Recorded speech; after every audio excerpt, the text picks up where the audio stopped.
Centre of excellence సంబంధించి boys హాస్టల్లో ఉన్నాం. తినే కాడ నుంచి మొదలు పెడితే వాష్రూమ్ పోయే వరకు కూడా ఎట్టి పరిస్థితుల్లో ఇక్కడ ఎట్లాంటి పరిశుభ్రత లేదని చెప్పుకోవచ్చు. విద్యార్థులు ఉండేటువంటి ప్లేస్ ఏ విధంగా ఉండకూడదో ఆ విధంగా ఉన్నది.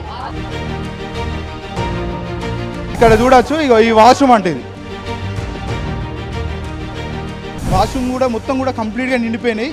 ఎట్లా ఇబ్బంది అనిపిస్తలేదా? ఇబ్బంది అయ్యి మేము ఈ చెట్లలోకి వెళ్ళిపోతున్నాం. మేము ఎవరైతే విద్యార్థులు స్నానాలు చేస్తారో రెగ్యులర్గా దీన్ని క్లీన్ చేయని పరిస్థితుల్లో మొత్తం ఇక్కడ ఉన్నట్టయితే కనిపిస్తుంది.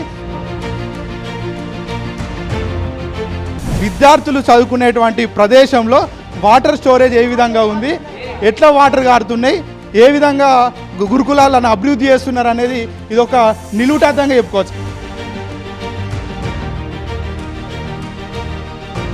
మళ్ళీ ఇక్కడ నీళ్ళు లీకేజ్ అయ్యి మాకు కూర్చొని ఇంకా సరిగా వస్తలేదు, బయటకు పోతున్నాం. పాములు వస్తున్నాయి. కొండ చిల్లు, ఇంత పెద్ద కొండ చిల్లు వచ్చింది ఆ రోజు. సార్ వాళ్ళు కూడా అట్లా మేము పండుకున్నప్పుడు మేము మా రూమ్ల కోసం మేము ఏం చేయాలన్నా, మాకు ఒక బెంచ్ లేదు, ఒక మంచం లేవు, ఏం లేవు. డైనింగ్ హాల్ టేబుల్స్ లేవు, ఏం లేవు. కరెంట్ ప్రాబ్లం ఎక్కువ ఉంటుంది. ఇన్వర్టర్ జనరేటర్ పెడతారు కదా, ఏం లేవు. ఏదైనా హెల్త్ ఇష్యూ వచ్చినప్పుడు దగ్గర ఉన్నటువంటి హెల్త్ డిపార్ట్మెంట్ వాళ్ళు వచ్చి చూస్తారు. ఏం వచ్చినా ఒకటి టాబ్లెట్ పారాసిటమాల్ చిన్న టాబ్లెట్స్ ఇస్తుంది, పంపిస్తారు. రక్త పరీక్షలు లాంటివి ఏం చేయరు, అట్లాంటి ఏం నైజా అంతే.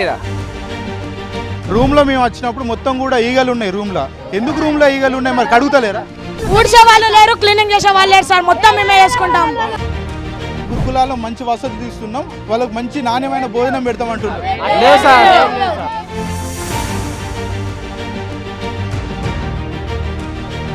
మూడే పూరీలు పెడతారు, మూడే బొండాలు పెడతారు, మూడే ఇడ్లీలు పెడతారు. సగం మంది అసలు తినలే ఈ రోజు. జావాలో మొత్తం పురుగులే, అన్నంలో ఈగలు, పెరుగులో ఈగలే ఉంటాయి, సాంబార్లో ఈగలే ఉంటాయి. పడితే మనం తినొచ్చు సార్. అన్నం ఉడకనియారు సార్, అసలు మొత్తం పలుపు పలుపు సార్. పొద్దుల పూరి బాగాలేదు సార్, మూడు వేస్తారు సార్. తినే పూరీలు ఎంత దారుణంగా అంటే పూరీల సైజు ఇది, పూరీల సైజు చూసుకుంటే అయ్యో ఈ సైజు పూరీలు ఉన్నాయి. సార్ వాళ్ళు ఎక్కువసేపు క్లాస్ తీసుకుంటారు, దానివల్ల మేము లేట్ అయ్యి మెస్ కాడికి వస్తే మమ్మల్ని కొడతారు. మేము పెట్టాం, ఎందుకు పెట్టాలంటే ఎట్లా పడితే అట్లా అరుస్తారు సార్ మా పైన.